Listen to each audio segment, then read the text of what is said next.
Hello student, उम्मीद है आपको पहला लेक्चर यूनिट से मेजरमेंट का समझ आया होगा बढ़िया से। आप लोग कुछ कमेंट कर दिया अगर क्वेश्चन वगैरह पूछना हो तो, ठीक है। या तो एक बार में, या तो मैं समझो कि आपको सब अच्छे से आ गया है, ठीक है। तो आज हम यूनिट से मेजरमेंट का सेकंड लेक्चर की ओर बढ़ेंगे, जिसमें आज हम लोग पढ़ने वाले हैं उस मेजरमेंट में डेफिनेशन ऑफ यूनिट्स।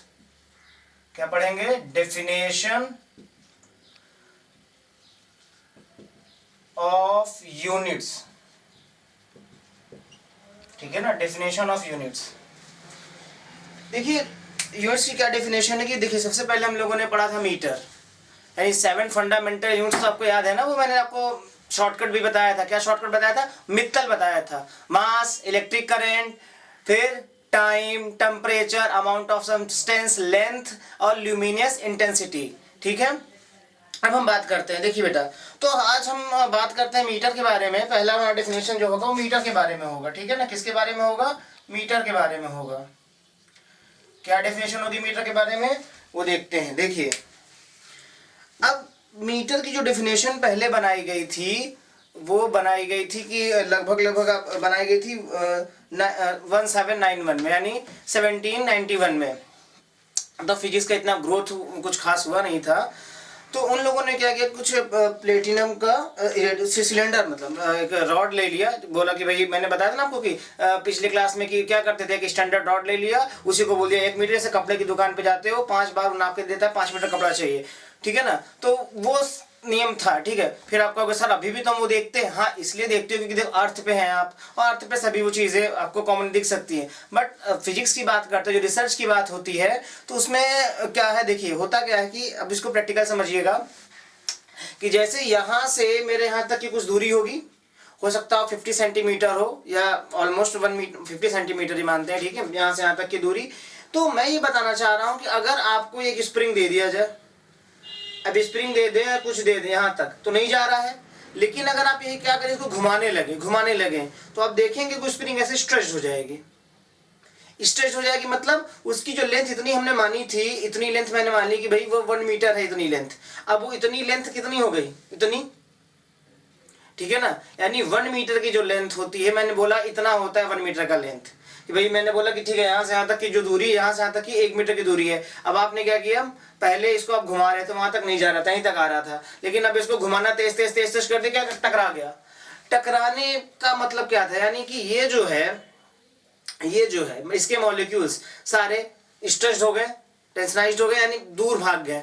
यानी कि जैसे स्प्रिंग को क्या होता है ना, जब आप तेज तेज घुमाते हो तो फैलता है, आग मतलब बाहर की ओर जाता है। तो मैं ये बताना चाह रहा हूँ कि देखिए दुनिया में हर चीज स्प्रिंग जैसी ही तो देखिए कि इनके बीच मॉलिक्यूल्स है, और मॉलिक्यूल्स का जो बिहेवियर होता है वो भी स्प्रिंग जैसा होता है। देखिए, तो हमारी जो डेफिनेशन बनेगी, हमारा जो कॉन्सेप्ट बनेगा, क्योंकि देखिए हमारे अर्थ की स्पीड आपको मालूम है लगभग 1800 से 2000 किलोमीटर प्रति घंटा है। उसके बाद उतना ही स्पीड आप अर्थ का अलावा उस अपने ऑर्बिट पे घूम रहा है, उसके बाद अपने एक्सिस पे घूम रहा है, वो जोड़ दीजिए। फिर हमारा सोलर सिस्टम भी इतना जोड़ रहा है, मतलब लगभग एक बार अर्थ घूम रहा है और अर्थ अपने एक्सिस पे इतना घूम रहा है। अर्थ फिर ऑर्बिट की स्पीड जोड़ लीजिए 2000, और उसके अलावा आप स्पीड जोड़ सकते हैं क्या, पूरे गैलेक्सी की चल रही थी। यानी कि लगभग इतनी ज्यादा स्पीड ऑलरेडी इसके पास 8000 से 10,000 किलोमीटर प्रति घंटे की स्पीड इसके पास ऑलरेडी है, यानी कि पहले से ही ये तना हुआ है। तो आप कहेंगे सर फर्क क्यों दिखता? देखिए हम अर्थ पे हैं, ठीक है ना, तो अर्थ पे 1 मीटर जो मैंने माना हर जगह के लिए सेम होगा। बट अर्थ के बाहर चले गए, मून पे चले गए या किसी अदर प्लैनेट पे चले गए, तो वो लेंथ 1 मीटर से छोटी भी हो सकती है, बड़ी भी हो सकती है, जो कि स्पीड पे डिपेंड करती है। और जो चीज बार बार बदल जाए वो स्टैंडर्ड कैसे हो सकती है? तो ये साइंस में बड़ा प्रॉब्लम आने लगा कि देखिए पहले तो हमारा अर्थ तक तो ठीक था, मेजरमेंट ठीक था, लेकिन अब स्पेसशिप जा रहा है, जो बड़ी बड़ी चीजें बड़े रिसर्च होते रहते हैं। तो अब क्या होता है कि मान लीजिए मैंने कैलकुलेशन किया मेजरमेंट का कि भाई यहाँ से जो है हमारा अर्थ से सन इतना दूर है या ये स्टार इतना दूर है, पर पता चला यहाँ से हमने नापा 1 मीटर, वहां जाके निकल रहा है आधा मीटर या कुछ भी, और हमारे मेजरमेंट एक्यूरेट होने चाहिए, सही से सही होने चाहिए। तो ये बहुत ही दिक्कत की बात की, जो आपने माना है जब वही स्टैंडर्ड नहीं, तो जो आप जब उससे आप नाप के रिजल्ट निकालोगे वो एक्यूरेट कैसे आएगा? तो हमें कुछ ऐसी चीजों के बारे में पता करना था कि भाई जो स्पीड पे या किसी ऐसी भी चीज पे डिपेंड ना करे जिससे हमारी वैल्यू बदल जाए।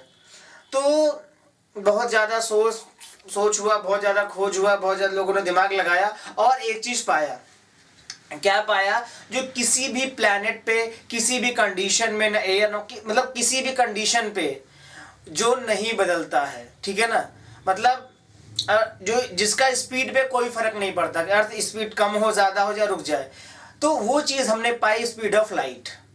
Speed of light, speed of light का क्या है, उसकी स्पीड किसी भी प्लेनेट पे नहीं बदलती, हमेशा वो कांस्टेंट रहती, कभी नहीं बदलती, किसी भी हालत में नहीं बदलती, ठीक है ना। तब क्या करना था, अब ये करना था कि देखिए, अब स्पीड ऑफ लाइट को हमने पकड़ा, स्पीड ऑफ लाइट होता है 3 × 10⁸, ये मोटा मोटा मैं आपको बता दूं, मीटर पर सेकेंड होता है, 1 सेकंड में इतना जाता है।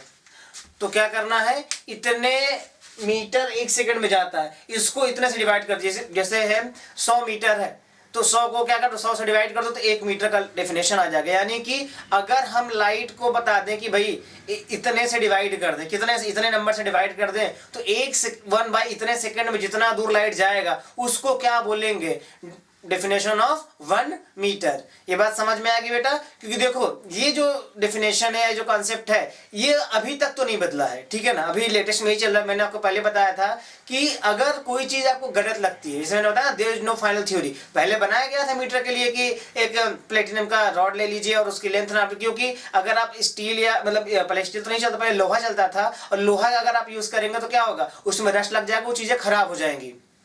तो जो लेंथ आपने 1 मीटर अभी लिया था, हो सकता कुछ एरर आ जाए, खराब हो जाए। तो लेकिन हमने प्लेटिनम लिया, लेकिन पता चला कि भैया वो भी गड़बड़ है। क्यों गड़बड़ है, क्योंकि स्पीड पे डिपेंड करती है length.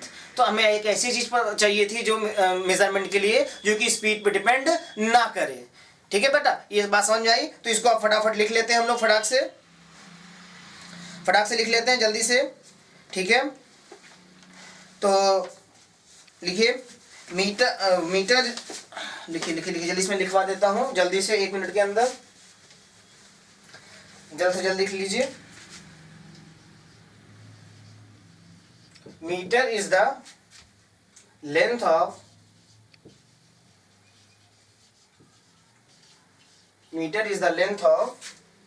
The path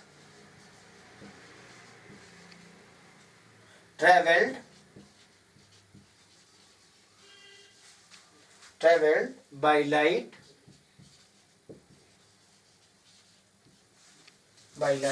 in vacuum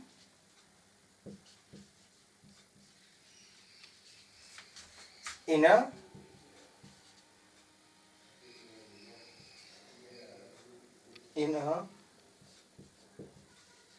time interval of, क्योंकि डेफिनेशन लिख रहे हैं तो हम पूरी वैल्यू लिखेंगे, ठीक है बेटा। 299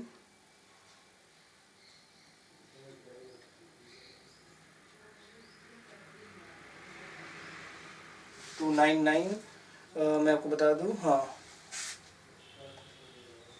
299 792 और 458 सेकेंड, ठीक है। तो ये आपके कॉन्सेप्ट में बात समझ में आ गई कि बेटा कि देखो, metre is the length of the path travelled by light in vacuum in a time interval of 1/299, ठीक है बेटा, 299 792 458 सेकेंड। क्योंकि जब डेफिनेशन लिखी जाती है बेटा, तो वो क्या रखा जाता है, एकदम एक्यूरेट रखा जाता है, ठीक है।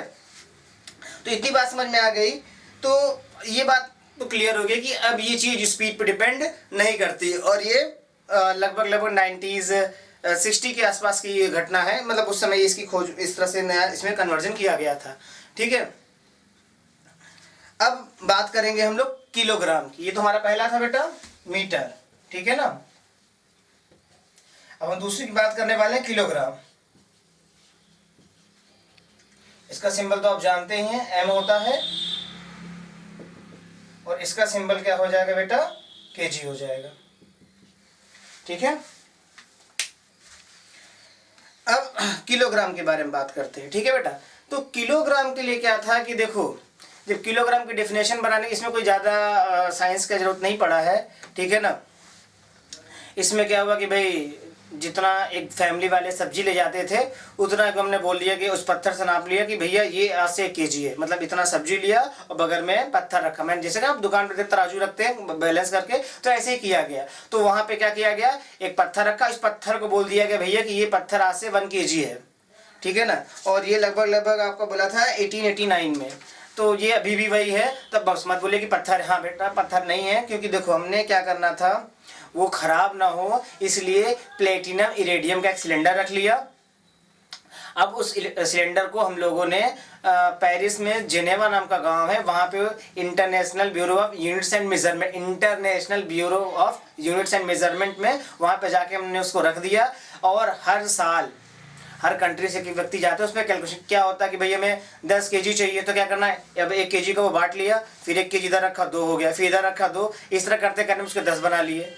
अब मुझे चाहिए 100 ग्राम, तो क्या करना है, 10 kg लिया, मतलब 1 kg लिया और 10 पार्ट रख दिए, तो एक एक पार्ट का हमने क्या कर दिया, 100 ग्राम कर दिया। अब उस 100 ग्राम को मतलब हम कंपेयर कर करके छोटा भी बना रहे हैं और कंपेयर कर करके बड़े से बड़ा बना रहे हैं, ठीक है ना। लेकिन वही बेसिकली कि ये क्या है कि समय के साथ 1 ग्राम भी कम ना हो जाए, उसमें डिके ना हो, इसलिए उसको बकायदा वैक्यूम में रखा गया है प्लेटिनम इरेडियम का सिलेंडर। और हर बार जो वेट्स और मेजरमेंट है उसको कैलकुलेट उससे करते हैं और चेक करते हैं वो सही है। हाँ, खुद का मेजरमेंट भी चेक कर लेते हैं, भैया मेरा सही है या उनका, और उनका तो सही ही है, क्योंकि वो तभी तो उसमें, क्योंकि कोई भी कैलकुलेशन होती है तो वहीं से होती है, ठीक है ना।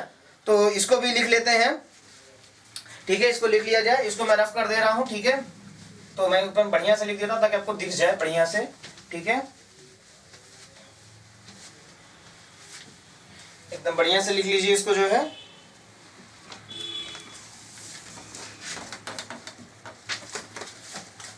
तो लिख लीजिए इसको जल्दी से, इसको लिखना तो है ही आपको। 1 किलोग्राम, जिसको आप बोलेंगे kg, ठीक है। क्या होता है 1 kilogram, 1 kilogram is the mass of, किसका मास बेटा को बताया मैंने। अच्छा हाँ, इसको तो बताना भूल गया कि देखिए जब पहली बार कोई चीज बनाई जाती है उसको बोलते हैं प्रोटोटाइप, ठीक है ना। फिर उससे कंपेयर कर करके हमने कोई बड़ी बड़ी चीजें बना लेते हैं, ठीक है। इज द मास ऑफ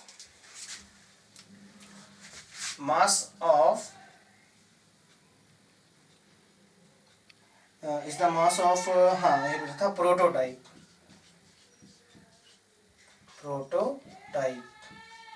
ठीक है, prototype cylinder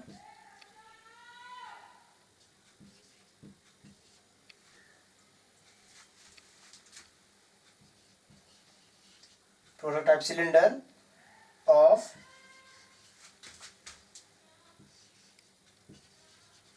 platinum iridium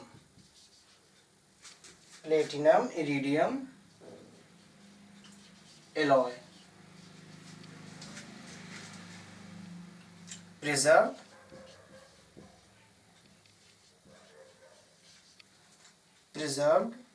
at the international अब साथ साथ भी लिख सकते हो बेटा, ठीक है। अब बाकी आप वीडियो पॉज करके भी लिख लेना, international bureau of wait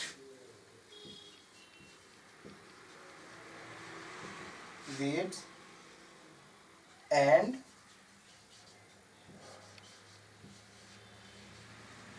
measures. और कहाँ पे मैंने बताया आपको, सेवरस नियर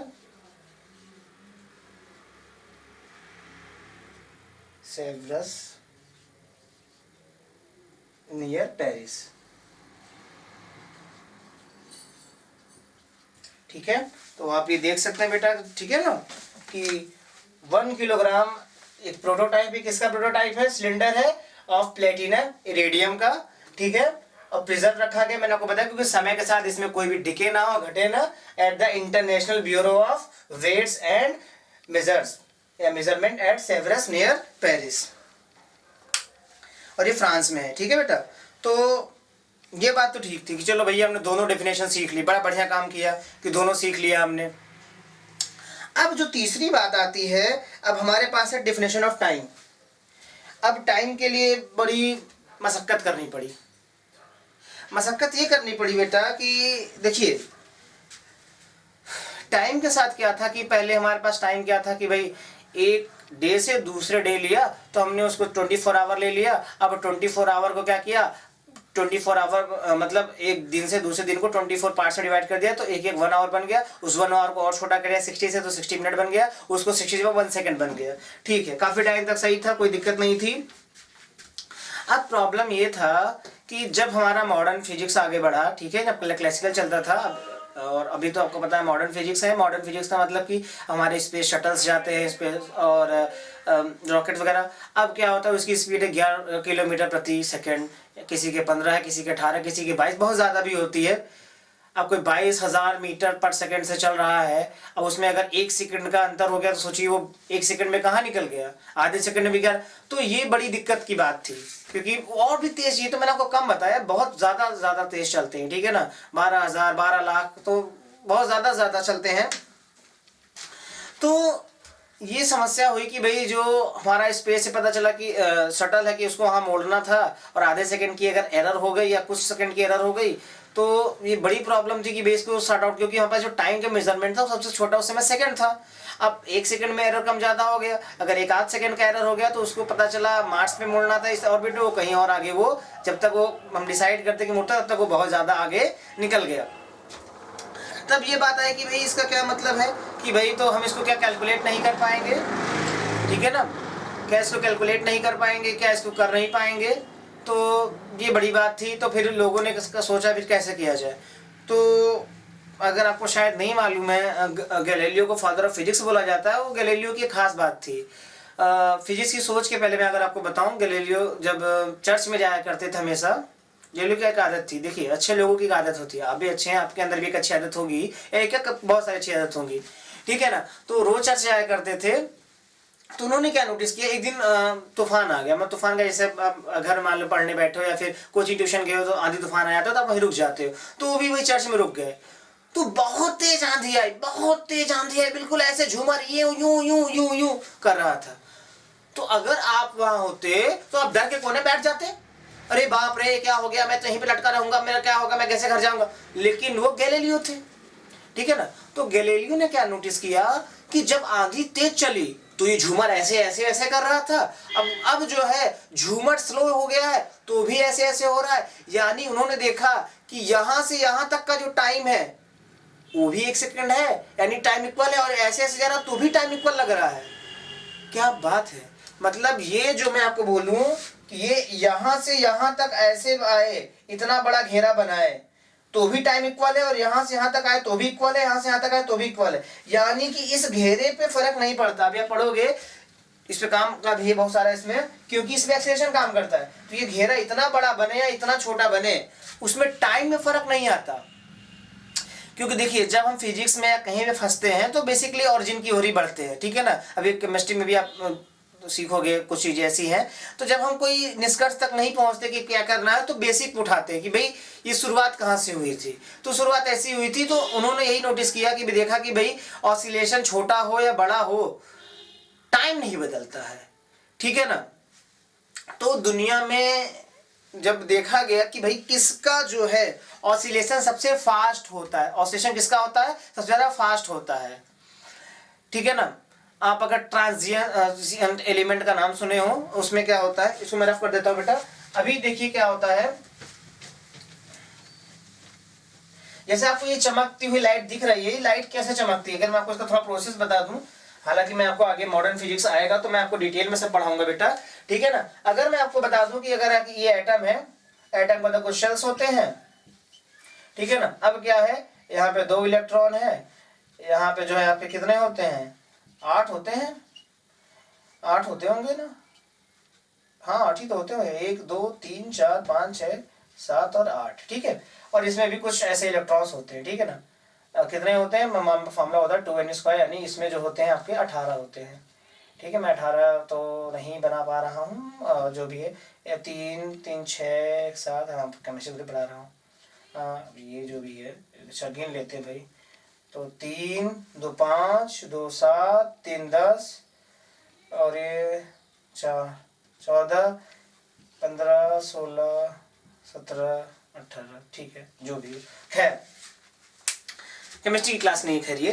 तो ये बात मैं आपको बताना चाह रहा हूँ कि देखिए क्या होता है, अगर आपने इसको एनर्जी दे दी, आपने इसको एनर्जी दे दी, ये खुश हो गया, एक्साइटेड हो गया, और एक्साइटेड होकर यहाँ गया, ये एनर्जी एक्साइटेड होकर गया ये। अब यही होता है, देखिए मैं जब बता रहा हूँ कि आपको यही होता है कि जब स्विच ऑन करते हैं, देखिए इसको इलेक्ट्रॉन निकालने के बस 3 मेथड, या तो हीट कर दीजिए, ठीक है ना, और दूसरा क्या है, इसको भैया जो है ऐसे या तो हीट कर दीजिए, या फोटोन या सनरेज से इसको निकाल दीजिए, आप पढ़ोगे फोटो इलेक्ट्रिक इफेक्ट, ठीक है, या तो किसी और इलेक्ट्रॉन से आके इसको स्ट्राइक करा दीजिए, ठीक है ना। तो 3 मेथड है, साइक्लोट्रॉन वगैरह में आप पढ़ेंगे कि भाई एक इलेक्ट्रॉन से प्रोटॉन कैसे टकराया जाता है, वो सब आप पढ़ेंगे आगे चल के, ठीक है। तो हम क्या करते हैं, इसको एनर्जी दे देते हैं, इलेक्ट्रिसिटी से ही दे देते हैं, ठीक है, इलेक्ट्रिक से ही, कि इसको एनर्जी दिया हमने और ये एक्साइटेड हो गया, एक्साइटेड होकर यहाँ गया। पर नेचर का एक नियम है, नेचर का नियम, सबको अपना जगह और सब कुछ फिक्स, या तो एकदम बाहर चले जाओ या तो अंदर आ जाओ। अब बाहर जाने की एनर्जी है नहीं, इतनी एनर्जी मिली तो यहाँ तक जा सकता था, तो क्या था भैया तुम वापस जाओ। अभी जब वापस जाएगा, जब ये वापस जाएगा तो इसको एनर्जी रिलीज करनी पड़ेगी, और जो एनर्जी रिलीज करता है, ठीक है ना, जब ये एनर्जी रिलीज करता है तो इस एनर्जी को हम लोग बोलते हैं फोटोन। क्या बोलते हैं, फोटोन बोलते हैं, यानी इस एनर्जी को बोलते हैं लाइट, जो आपको दिखता है लाइट के फॉर्म में, ठीक है ना। अब क्या होता है, ये हो गया आपका चमक, तो ये ऐसा ऑसिलेट कितनी बार करता है, तो आंसर है ये स्पीड ऑफ लाइट के बराबर, मतलब आपको नंबर लिखाऊंगा तो बहुत बड़ा नंबर है, 1 करोड़ टाइम्स, यानी 1 करोड़ बार ये आगे पीछे ये करता है, ठीक है ना। तो ये 1 करोड़ बार आगे पीछे यानी ऑसिलेट करता है। दुनिया में सबसे फास्टेस्ट है कौन, सीजियम। हमने देखा कि दुनिया में कौन सबसे ज्यादा फास्टेस्ट है, तो वो सीजियम 133 है, और दुनिया की सबसे एक्यूरेट घड़ी भी यही है, क्योंकि इससे ज्यादा कोई मतलब एक्यूरेट नहीं दे पाया। क्योंकि देखिए अब कोई भी चीज 1 करोड़ बार, यानी 1/1 करोड़ बोल दीजिए, ठीक है ना। अब इसी में अगर मैं बोल दूं कि भैया चलो 2 4 5 ज्यादा कर दो, तो ये मान लो कि 1000000, अब ये 5 हो गया। अब 5 सेकंड मान लीजिए ऊपर नीचे हो गया 1/, तो ये जो है 5 ऑसिलेशन, तो हमारी जो डिवीजन है आप डिवाइड करके देखिएगा 1/1 करोड़ 1/0005 या कुछ भी, तो लगभग नंबर जो आएगा आपको एक्यूरेट ही आएगा, आपको गलत मतलब अलग नंबर नहीं मिलेगा। तो मैं आपको ये बताना चाह रहा हूं कि ये सबसे एक्यूरेट। तो देखिए हमारे पास क्या था, पहले घड़ी बनाते थे सनडायल, वो रेत वाली, फिर पेंडुलम वाली, कि 1 सेकंड इधर गया 1 सेकंड, अभी आपको बताएंगे हम लोग second concept of second pendulum, ठीक है, आगे जब वेव ऑसिलेशन पढ़ेंगे। तो फिर उसके बाद आया इलेक्ट्रिक वाला, इलेक्ट्रॉन्स वाला, आजकल सेल लगाइए घड़ी चलती। तो ये चीज है, लेकिन जो भी हमारे स्पेस शटल या जो भी, तो दुनिया में सबसे एक्यूरेट घड़ी क्या है, सीजियम 133, और यही बना लिया गया, और यही डेफिनेशन के लिए भी यूज करते हैं, और आज भी यही चलता है बेटा। आज भी जितने रिसर्च होते हैं, जितना सब कुछ होता है, सब में यही घड़ी का इस्तेमाल होता है, और दुनिया में से ज्यादा एक्यूरेट घड़ी आज तक बनी ही नहीं है, क्योंकि इससे ज्यादा कुछ वाइब्रेट ही नहीं करता, ठीक है ना बेटा। तो आप भी कभी फंसते हो तो बेसिक में जाइए, बेसिक से ही आंसर ढूंढेंगे। तो इसको भी डेफिनेशन हम लोग लिख लेंगे फटाक से, ज्यादा टाइम नहीं लगेगा, 2 मिनट का काम है, ठीक है। मैं इसको रफ कर देता हूं, तो आपको पता चला ये ट्रांजिशन आगे पीछे करता है, जो यानी कि ऑसिलेट करता रहता है। ये बात है कि आपको समझ में आ रही होगी बेटा, मैं उम्मीद करता हूं, ठीक है ना। तो हम डेफिनेशन लिख देते हैं। तीसरा हमारे पास क्या है बेटा, सेकेंड की, ठीक है, इसका सिंबल एस है, और आगे बढ़ते हैं, ठीक है। तो 1 सेकेंड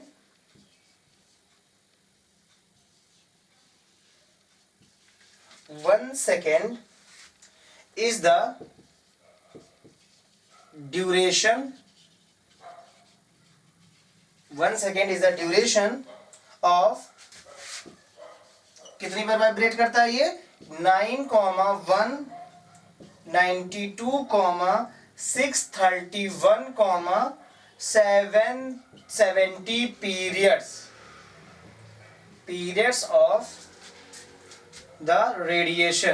of the रेडिएशन, जो किसी भी एटम से कोई एनर्जी रिलीज हो रही है से ऑसिलेट करते हुए पार्टिकल से, उसे हम लोग बोलते हैं रेडिएशन। जैसे gamma rays, alpha rays, beta rays, X rays, इस तरह की चीजें बेटा, ठीक है ना। तो पीरियड्स ऑफ रेडिएशन, उसके बाद लिखते हैं हम लोग corresponding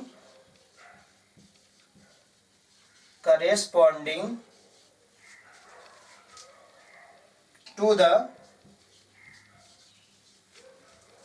transition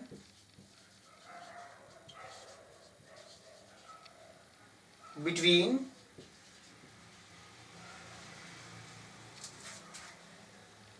to hyperfine level. अब आगे आप जो है स्ट्रक्चर ऑफ एटम में हाइपर फाइन लेवल्स के बारे में पढ़ेंगे। Hyperfine levels of the ground state of the ground state of the ground state, ठीक है, state of the cesium, ground state of the cesium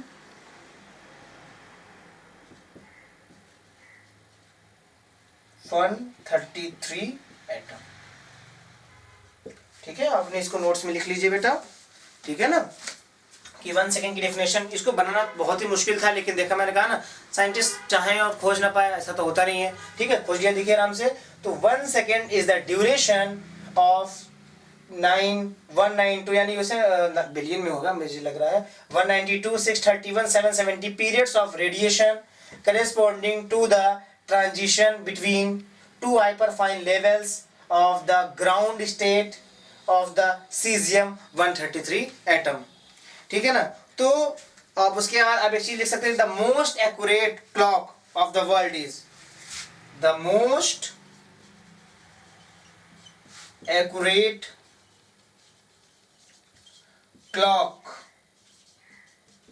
in the world, in the world. कौन सी clock है? The most accurate clock in the world is caesium clock, caesium clock. बात समझ आ रही बेटा? Caesium clock, ठीक है। The most accurate clock in the world is caesium clock. ये बात आपको अच्छे समझ में आ गई, ठीक है। तो हमने 3 डेफिनेशन देख लिए, मीटर का देख लिया, किलोग्राम का देख लिया और सेकंड का देख लिया। आगे बढ़ते हैं बेटा, ठीक है। इतनी बात समझ में आ गई, बढ़िया से समझ में आ गई, ना समझ में पूछ सकते, एकदम मजेदार चीजें ही तो है, बिल्कुल कि आप आराम से बता सकते, कुछ इसमें लफड़ा ही नहीं है। एक बार पढ़ लीजिए, दूसरी बार में याद हो जाएगा और तीसरी बार में कोई पूछेगा नहीं। आप तो जानकार, आपको याद होना चाहिए ना। हाँ, तो अपना 11th आप शुरू करिए और एकदम बढ़िया से, मैंने बोला ना आपको, लाइन बाय लाइन, मतलब जितनी चीज आप स्कूल में सीखती है स्कूल से ज्यादा ही सीखना है, ठीक है ना। बढ़िया से एकदम अच्छी नोट्स बनेगी, जिसके बाद आपका सारे आंसर रहेंगे, सब कुछ एकदम डिटेल में पढ़ना है, ठीक है ना। कहीं कुछ मैं स्किप नहीं करने वाला। हाँ, स्किप करूंगा तो कमेंट दीजिएगा सर आप इन्हें स्किप कर दिए ये टॉपिक, नहीं ऐसा कुछ नहीं है, मैं सब कुछ कराने वाला हूँ, ठीक है। आगे बढ़ते हैं, तो उम्मीद है आप इसको लिख लिए होंगे, ठीक है। मिटा देता हूँ, ठीक है। आगे बढ़ते हैं।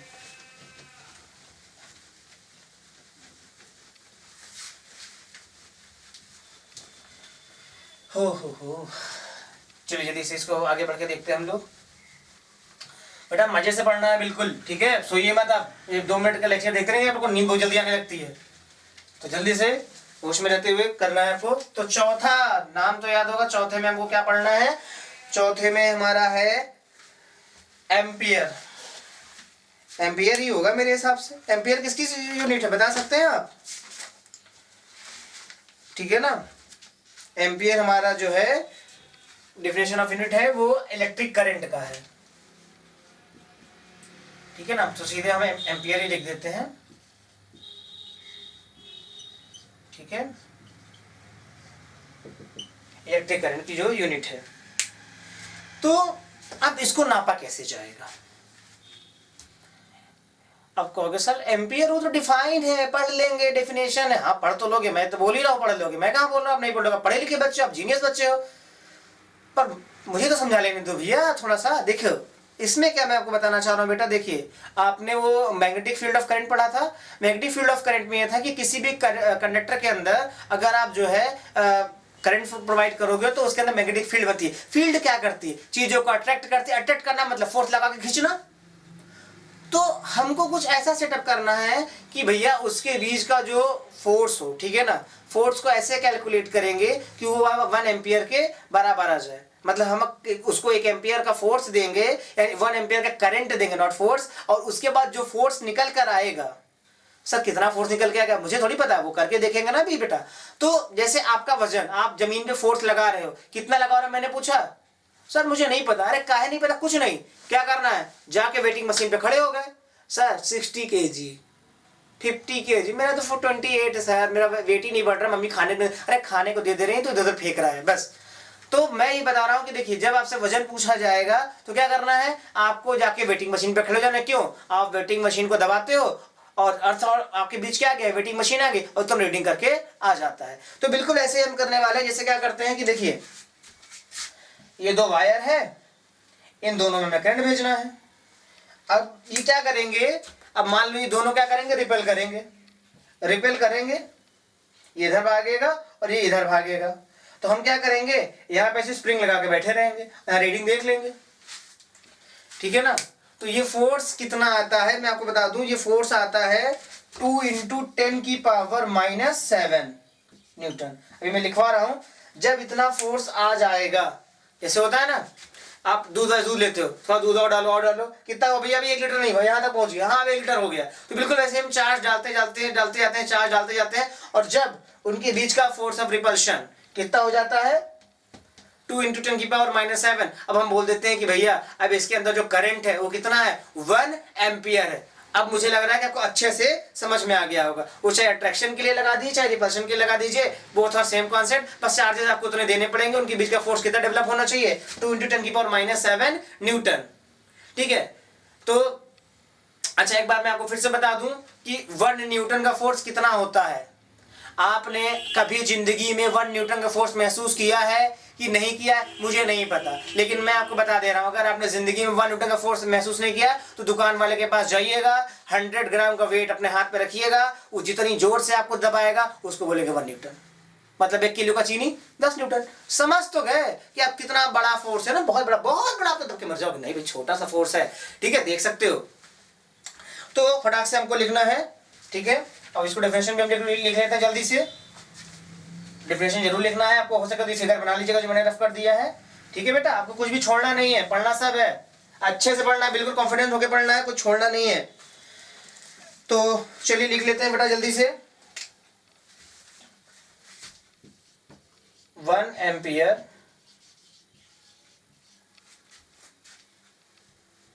और डेफिनेशन लिखना है तो मुझे सही से लिखना पड़ेगा बिल्कुल। 1 ampere is that constant, 1 ampere is that constant current which if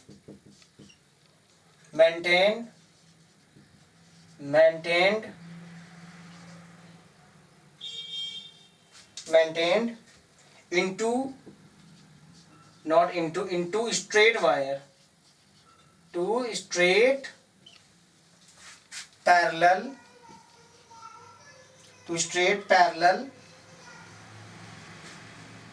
conductors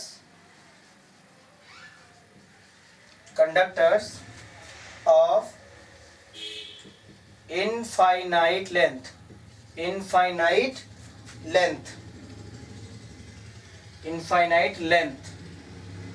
of negligible cross section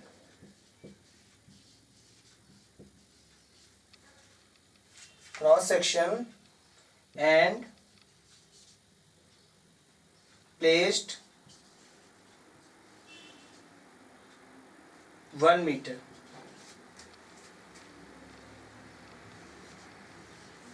apart। उनके बीच की दूरी कितनी रखनी है, 1 मीटर की रखनी है। In vacuum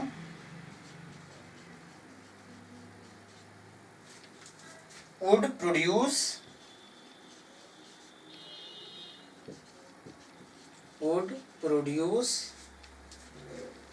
between these conductors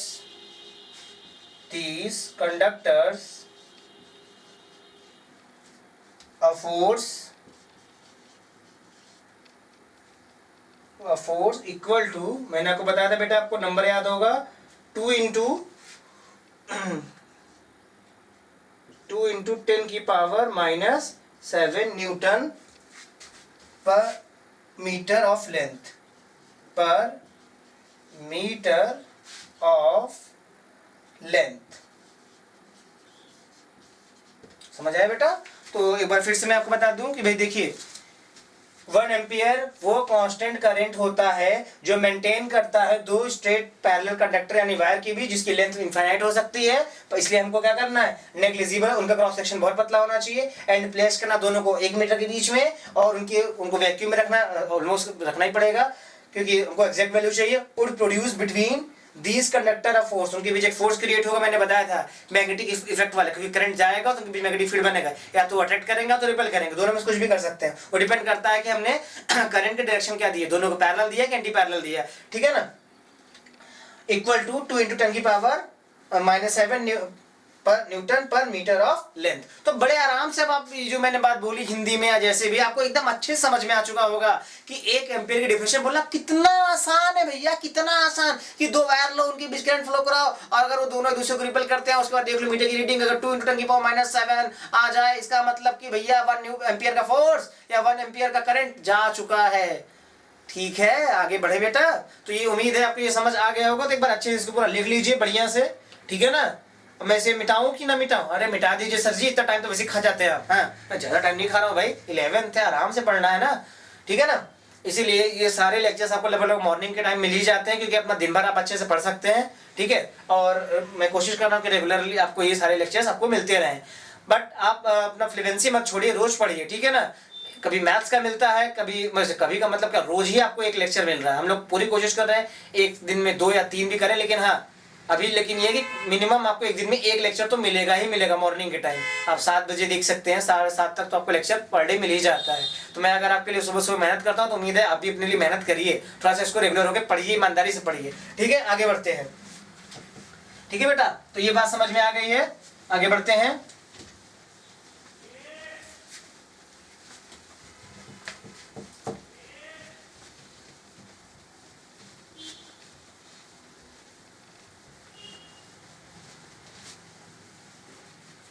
ठीक है, तो अब बात आती है टेम्परेचर की।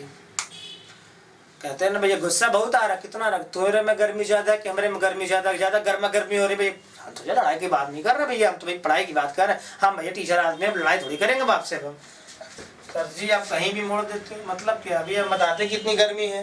देखिए, तो 5वां जो है केल्विन। अब हमको जो है केल्विन की डेफिनेशन लिखनी। केल्विन सर, केल्विन क्या होता है? अब केल्विन के लिए ये जो है क्या है, आप आपको समझाइए जरा सा। देखिए, टेम्परेचर के लिए क्या होता है, पहले हमारे पास डिग्री सेल्सियस था, फ़ारेनहाइट था, ठीक है, कोई दिक्कत नहीं, क्योंकि मेजरमेंट के लिए हम लोग क्या करते थे कि भाई जहाँ बर्फ देखा, ठीक है ना, बर्फ के आगे हमने क्या कर दिया, थर्मामीटर रख दिया, क्योंकि देखा कोई चीज़ बहुत ठंडी हो सकती, कितनी ठंडी हो सकती, बर्फ है तो, और गर्म उबलता हुआ पानी, तो हमने बर्फ के ऊपर अल्कोहल का थर्मामीटर रखा, बर्फ के ऊपर गए तो वो इतना था, दब के रह गया, और फिर जहाँ पे उबाल आया तो देखा वो इतना चढ़ गया। इसको हमने 0 डिग्री सेल्सियस मान लिया, इसको 100 डिग्री सेल्सियस मान लिया, ठीक है, कोई दिक्कत नहीं है। ये सेल्सियस स्केल थी, सेल्सियस ने सबसे पहले काम किया, ठीक है, बाद में फ़ारेनहाइट भी आया, फ़ारेनहाइट ने भी काम किया। तो फिर केल्विन का क्या जरूरत थी, उन्होंने क्या किया कि देखिए एक ऐसा टेम्परेचर का पता लगाया कि जिसपे वाटर तीनों उस पर एग्जिस्ट कर सकता है, ठीक है ना। तो क्या होता है, उन्होंने बताया कि देखिए जो 0 डिग्री सेल्सियस होता है, ठीक है ना, वो कितना होगा, 273.15 केल्विन, और जो 0 के केल्विन होता है, यानी 0 केल्विन वो होता है -273.15 डिग्री सेल्सियस। दुनिया का, ओके मत समझिएगा 0 केल्विन, अब डिग्री भी हट गया आगे चल के, ये दुनिया का सबसे ठंडा टेम्परेचर है। हमने क्या कर दिया, दोनों में 270 मतलब इतने पार्ट्स किए, क्योंकि फिजिक्स हमारी आगे बढ़ी और क्या होता है, जैसे मैं ना 0 डिग्री का जो टेम्परेचर होता है ठंडा करते जाइए, उस पर आप देखेंगे बर्फ भी मिलेगा, पानी भी मिलेगा, क्योंकि हमने देखा है कि पानी में बर्फ तैरता रहता है। एक ऐसा टेम्परेचर होगा कि 0 डिग्री पर, 0 डिग्री केल्विन पर क्या होता है, 0 डिग्री सेल्सियस पे क्या हो रहा है आपका कि जो है पानी भी है, पानी भी है, बर्फ भी है, और आपने क्या किया, कंटेनर बंद किया और वहाँ पे थोड़ा प्रेशर कम कर दिया, तो देखते उसमें बर्फ में से थोड़ा थोड़ा वेपर भी निकल रहा है। तो यानी कि तीनों सॉलिड लिक्विड गैस तीनों एक पर्टिकुलर ट्रिपल पॉइंट, इसको कहते हैं ट्रिपल पॉइंट। अभी आप पढ़ोगे, ठीक है ना, अभी अब हीट चैप्टर में जब आएगा तो हम पढ़ाएंगे, सेकंड बुक में है ट्रिपल पॉइंट। तो इस ये तीनों पॉइंट पे वाटर क्या कर रहा है, एग्जिस्ट कर रहा है, सॉलिड में भी, लिक्विड में भी और गैस एक ही टाइम पे, ठीक है ना। तो ये सब चीजें डिस्कस हुई, क्योंकि पहले केल्विन नहीं बना था, तो टेम्परेचर को हमने समझा, और इसके जो 0 से लेकर के 273 तक का था, तो हमने इसको कितने में डिवाइड कर लिया, 273 टुकड़े डिवाइड किया, तो बताया कि भैया 0 डिग्री सेल्सियस 273.15 केल्विन होगा, और 0 केल्विन कितना होगा, -273.15 डिग्री सेल्सियस। और ये डेफिनेशन हमारी बनी जो है, ठीक है। तो इस पे ज़्यादा नहीं, जितना भी चीज़ें हम इसको डिस्कस करते हैं थोड़ा इसको, ये जो है, अच्छा ये जो नियम बना, ये थर्मोडायनेमिकल सिस्टम से बना। थर्मोडायनेमिकल सिस्टम का मतलब होता है कि अभी आप पढ़ोगे आगे डिग्री ऑफ फ्रीडम, कि इधर चल रहा है, इसके पास कुछ काइनेटिक एनर्जी होगी, जैसे ये ऐसे आगे पीछे कर रहा है एक एनर्जी, अब आगे पीछे करते करते ऊपर गया एक एनर्जी, ऊपर जाते तो मुड़ गया एक एनर्जी, तो ऐसे बहुत सारी एनर्जी हो सकती है, और सबके एनर्जी में वाइब्रेशंस का रोल होता है। तो ये बोला गया कि अगर टेम्परेचर 0 केल्विन हो गया तो कोई भी मॉलिक्यूल के एटम मोशन शो करेंगे ही नहीं, कुछ भी नहीं चलेगा, सब रुक जाएगा। क्योंकि अगर कोई भी चीज अगर मोशन कर रही है, किसी भी तरह का मोशन, जैसे मैं बोल रहा हूं कोई भी चीज, इट हैव एनर्जी, अगर बिना एनर्जी के कुछ चलेगा ही नहीं। यानी 0 केल्विन वो टेम्परेचर होता है कि दुनिया में कोई भी पार्टिकल, कोई वर्क डन, किसी भी तरह का देखना सुनना कुछ भी नहीं कर सकते, क्योंकि सुनना भी है तो कोई पार्टिकल हमारे कान में जाके वाइब्रेट किया तभी तो सुन पाए, देख पाए, हमारे रेटिना में जाके लाइट रेज रिएक्ट की, तो ये सारी चीज सब उसमें चल रहा है पूरा। समझिए कि हम अगर 0 केल्विन पर आ गए, ठीक है ना, तो 0 केल्विन पे मॉलिक्यूल्स का वाइब्रेशन ही खत्म हो जाएगा, उसका मोशन ही करता है, यानी किसी तरह का मोशन ही नहीं कर पाएगा। अब मोशन नहीं कर पाएगा तो हमारा उसका लगे एग्जिस्टेंस ही नहीं, कहते मर गया, खत्म। जैसे कहते हैं इंसान अब चल ही नहीं रहा, मोशन ही नहीं, मर गया, मतलब वो सबसे ठंडा टेम्परेचर, यानी किसी भी चीज को चलने के लिए कुछ तो एनर्जी चाहिए। यानी जैसे रूम टेम्परेचर 25 डिग्री सेल्सियस, यानी कि अब 0 केल्विन से अब 300 केल्विन, अब 273 है तो 27 होता था, तो 300 केल्विन उससे बहुत गर्म टेम्परेचर होता है, 0 से 300 गुना, ठीक है ना। तो अब आपको जो है ये बात समझ में आ गई कि केल्विन को आने की क्या जरूरत है। केल्विन करके एब्सोल्यूट टेम्परेचर का गणना की, कैलकुलेशन बताया, और बताया कि 0 केल्विन क्या होता है। ये सब हमने पढ़ा थर्मोडायनेमिकल सिस्टम में, कि भैया हर मटेरियल जो जितना तरह का मोशन करेगा उसके बाद उतनी तरह की एनर्जी हो सकती है, काइनेटिक एनर्जी, इधर की एनर्जी, इधर की एनर्जी, सबकी एनर्जी आप पढ़ोगे आगे चल के, ठीक है ना। तो अब आपको समझ में आ चुका है। तो केल्विन के बारे में हम लोग फटाक से लिख लेते हैं, और मैंने आपको जो बताया वो भी लिख लेते हैं, ठीक है ना। और ये खोज लगभग मैं आपको बताऊं तो ये 1967 के आसपास की है, ठीक है ना। तो पहले तो यही चलता था, पानी ठंडा गर्म वाला जो मैंने आपको बताया वो वही सब चलता था। तो अब मैं इसको लिखवा देता हूँ, ठीक है बेटा, ये आप समझ जाइएगा, इसको ऐसे ही करते हैं।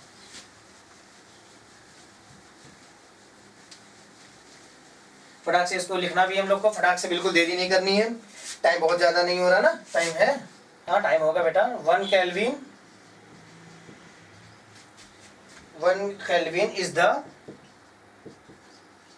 fraction of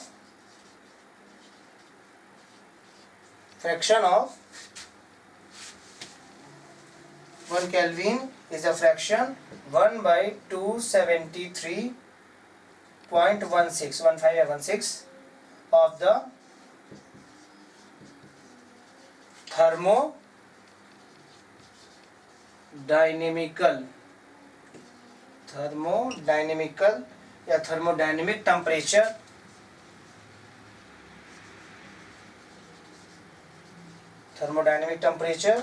of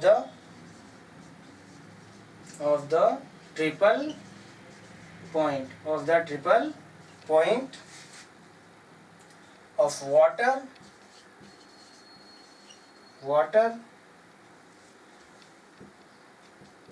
the triple point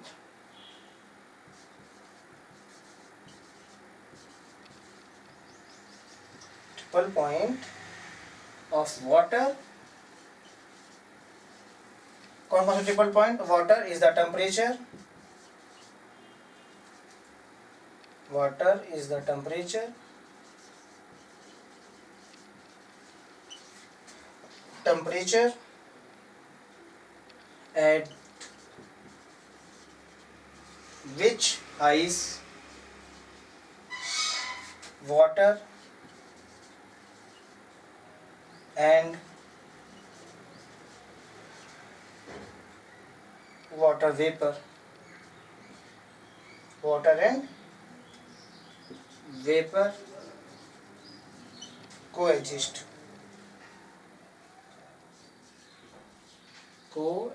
यानी सब एक साथ एग्जिस्ट करते हैं। ठीक है, अब आपको बात समझ में आ गई कि 1 kelvin is the fraction 1/273.16 of the thermodynamic, dynamic नहीं लिखा, कोई बात नहीं, मैं लिख देता हूं अभी। ठीक है, thermodynamic temperature of the triple point of water, the triple point of water is the temperature at which ice, water and water vapour coexist. तीनों चीजें एक साथ एग्जिस्ट करती हैं, नॉट नॉर्मल टेम्परेचर प्रेशर। हमने थोड़ा सा प्रेशर में चेंज करेंगे, देखेंगे सब कुछ ऐसा होने लगेगा। अरे आपने लैब में देखा होगा गुड़ गुड़ गुड़ गुड़ गुड़ गुड़ जो आवाज आती रहती है, आपने देखा रहेगा लैब में जाते हैं, उसमें बॉटम फ्लास्क जो रहता है, गोल्ड फ्लास्क वाला, उसमें से देखिए धुआं निकलता रहता है, आपको तो बहुत गर्म है। अरे आप यकीन मानिए रूम टेम्परेचर में रहता है, आप ऐसा बना सकते हैं। ठीक है ना, हाँ कभी कभी ऐसा मत बोलिए कि मैंने बोला है तो आप जाकर टच कर लें, नहीं, कुछ केसेस में वो हार्मफुल भी होता है क्योंकि वो हो सकता है पावरफुल हो, लेकिन आप नॉर्मली उसको रूम टेम्परेचर में ऐसे सेट करते हैं कि वो उस रूम टेम्परेचर के प्रेशर में वो आवाज करता है और वो भाप बनने लगता है। ठीक है ना, आपको लगेगा कि बाप रे कितना गर्म है। ठीक है, ये चीज़ें हम आपको आगे पढ़ाएंगे, ये चीज़ें कैसे करते हैं। फिर कहेंगे, अब देखेंगे जादूगर जो है गर्म चीज़ कुछ हो रहा है, उबले पानी में हाथ डाल रहा है, ऐसा कुछ नहीं होता उससे, बिकॉज साइंस, सब कुछ साइंस है। ठीक है, तो साइंस की दुनिया में देखिए अंधविश्वास तो होता नहीं, सब कुछ प्रैक्टिकल, जो मैं कर सकता हूँ आप भी कर सकते हो। ठीक है ना, ये बात आप समझ के चलिएगा। तो अब बात आती है कि भाई देख लिया आपने, सीख लिया मीटर, आपने सीख लिया किलोग्राम, आपने सीख लिया सेकेंड, आपने सीख लिया इलेक्ट्रिक करंट यानी एम्पियर, और आपने सीख लिया केल्विन। तो अब क्या बचा है आपके पास? अब आपके पास बचा है ये जो लाइट आ रही है, चमक आ रही है, इसके बारे में डिस्कशन करना बाकी है। अब वो आपने सर बताया नहीं, अरे हम बताएंगे नहीं तो जाएंगे कहाँ हम। ठीक है, बस 2 मिनट रुकिए, 1 मिनट में बताते हैं। 2 मिनट मैगी होगी खिला रहेगा सर जी है कि 2 मिनट रुकिए मैगी। चलिए आगे बढ़ते हैं। ठीक है, इसको रफ कर देता बेटा मैं।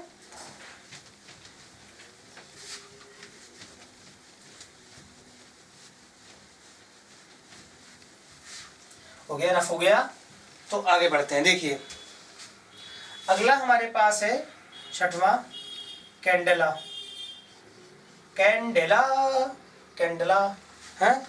अब देखिए सीडी, पेन ड्राइव, सीडी सब आ जाएगा इसमें। हाँ तो फिजिक्स से तो आएगा ही। अब कैंडल के पीछे बड़ी अच्छी कहानी, कैंडल की लाइट को देखा हो अगर तो आपको कुछ होगा कि देखिए उसकी जो लाइट होती है बिल्कुल ऐसे जो है कैंडल होता है, ऐसे ऐसे कुछ जलती है, और उसकी जो रोशनी है ठीक है ना, ऐसा कुछ जलता रहता है। ठीक है ना, अब ये क्या है, जलती हुई कैंडल है। अब इससे प्रकाश ऐसा बनता है। ठीक है ना, ऐसा 3D टाइप का कोन जैसा। ठीक है, येलोइश होता है, कुछ येलोइश ऑरेंज रहता है।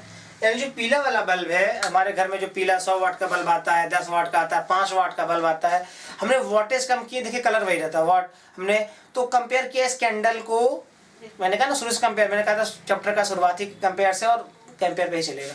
हमने बल्ब को जलाया है, कंपेयर कर रहे हैं, और 1 वाट का बल्ब एकदम, जो घर में 0 वाट एकदम सबसे कम 1 वाट का एलईडी बल्ब बनता है वैसे, तो 5 वाट का बल्ब लिया है पीला वाला।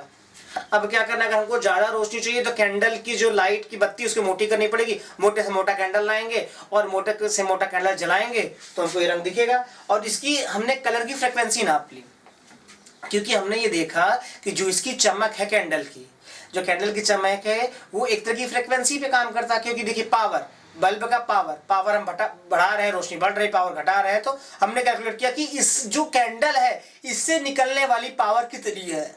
ठीक है ना, तो इससे निकलने वाली पावर हमने जो पाई वो पाया कि जो ये 1/683 वाट, इतना हमने पाया।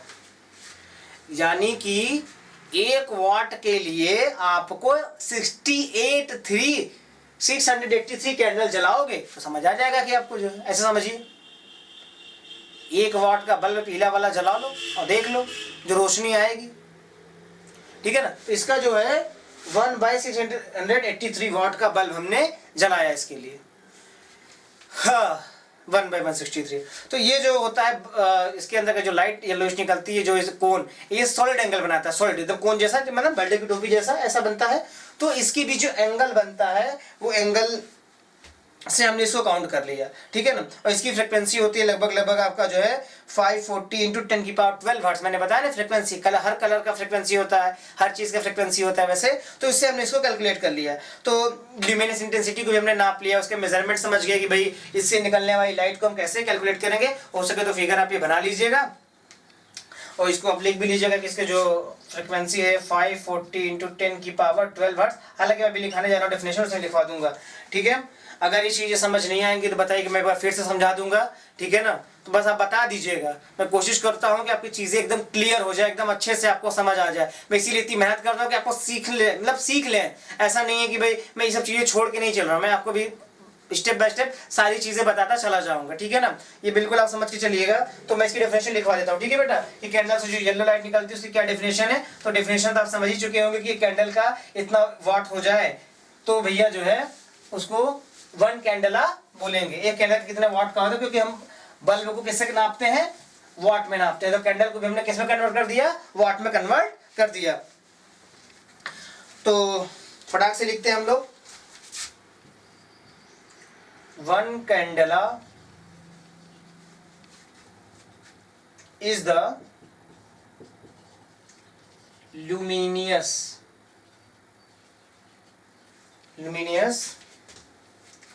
intensity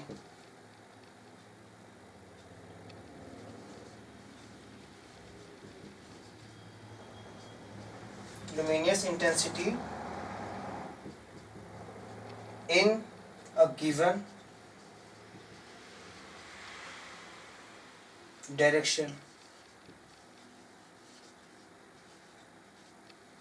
given direction, of a source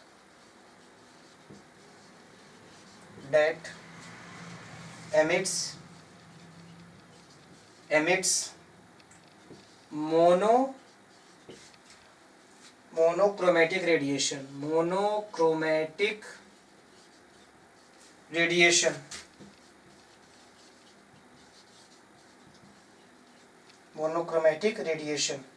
of frequency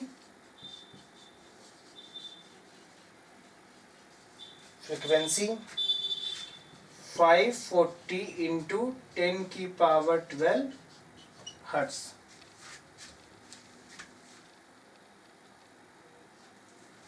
ठीक है। and that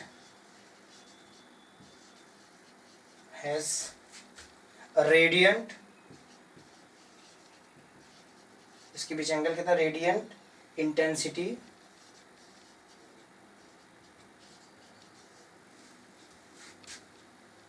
of 1/683 watt power steradian in the direction, steradian in the direction,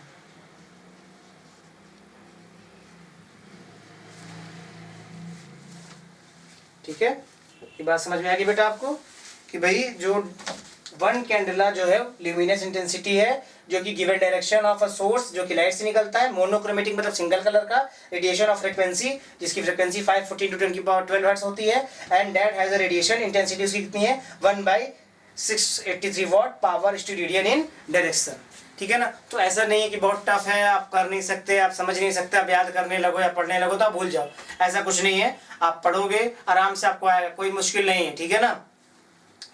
अब इसके बाद हम लोग चलते हैं मोल की ओर, जो कि हमारा लास्ट है। उसके बाद कुछ चीज़ें जो है मैं आपको और बता देता हूँ, ठीक है ना।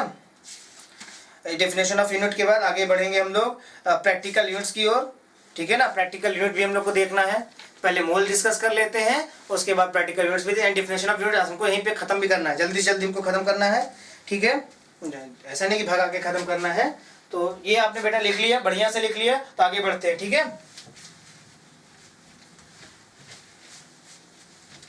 उम्मीद आपको बेटा समझ आ गया होगा बढ़िया से, ठीक है।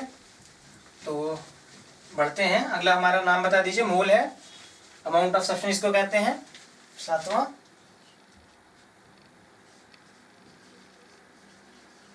मोल, ठीक है। अब मोल है तो भैया गोल मोल थोड़ी है, मोल है तो मोल है, इसमें क्या बड़ी बात है। अब देखिए, अब 1 मोल के लिए क्या है, अब 1 मोल के लिए जो हम डेफिनेशन यूज करेंगे वो था कि भाई देखिए, कार्बन के 12 ग्राम को हम लोग 1 मोल बोलते हैं, और कार्बन 12 ग्राम जो होता है, कार्बन 12 के एटम जो होते हैं, ठीक है ना, इसको हम लोगों ने 1 मोल बोला हुआ है।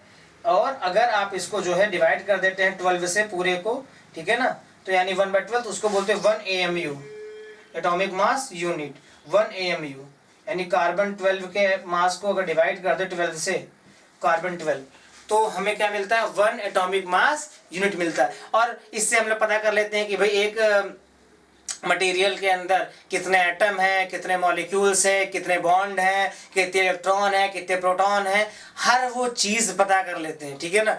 अब केमिस्ट्री में अभी शायद सेकंड चैप्टर, फर्स्ट चैप्टर में दिया some basic concept of chemistry में, उसमें भी आप जाके देख सकते हैं, मोल कॉन्सेप्ट में ये सब है, ठीक है ना। तो आगे बढ़ते हैं, अब इसको डिफिनेशन लिख लेते हैं, ठीक है।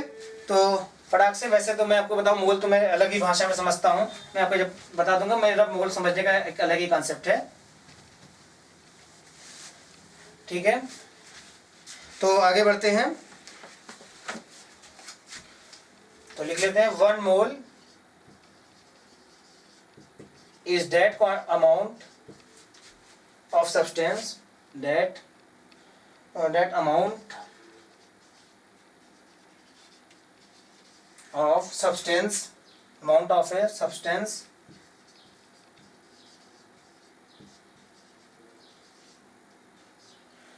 a substance which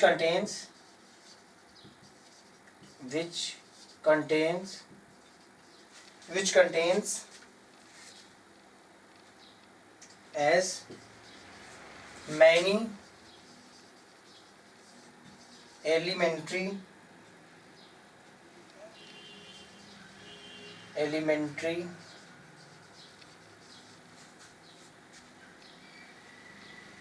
entities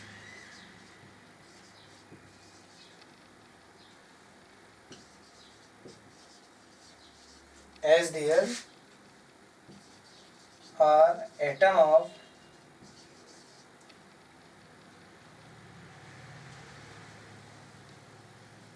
atom in 0.012 kg यानी 12 ग्राम of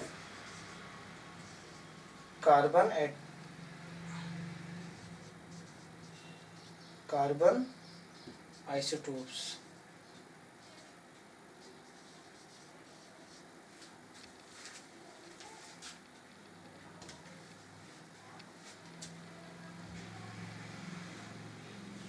ठीक है, तो ये बात आपको समझ में आ गई। 1 mole is the amount of a substance which contains as a many elementary entities as there are entities, लिख दीजिए, पार्टिकल लिख दीजिए, जो भी लिखना हो, as there are atom in 0.012 kg of carbon 12 atoms, ठीक है ना, कार्बन 12 आइसोटोप्स या कार्बन 12 एटम, जो भी आपको लिखना हो।